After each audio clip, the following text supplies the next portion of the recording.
The Honourable Swart. Thank you, Chairperson. Chairperson, last week we considered the Discipline Measures Amendment Bill, which, as previous speakers have indicated, referred to the important O'Brien Constitutional Court that emphasized that military courts and military judges were to be independent from the executive interference.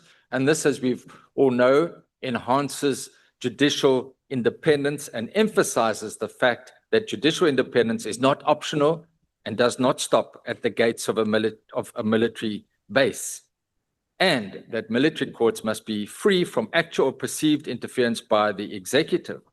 But what happens in the case that you have a so-called independent military judge who passes a judgment that senior officers are not happy with, and that senior officer then convenes a board of inquiry into your conduct and into your judgment? And this is obviously an untenable situation, and that aspect is now covered by this amendment bill.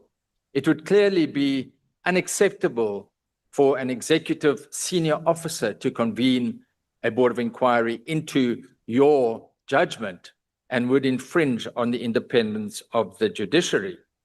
And it's very important that whilst discipline in the military is to be emphasized, and there are many issues of misconduct, at the same time, those soldiers are entitled to a military justice system that is fair, independent from interference from senior officers.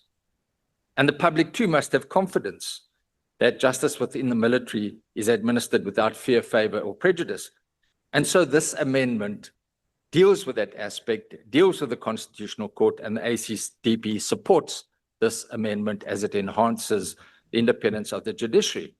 Now, other speakers have referred to the underfunding of the Defence Force, and during the budget vote and last week in reports, we dealt with the deplorable situation that the Defence Force is faced with, mainly as a result of underfunding. And the ACDP has lamented this underfunding for many, many years.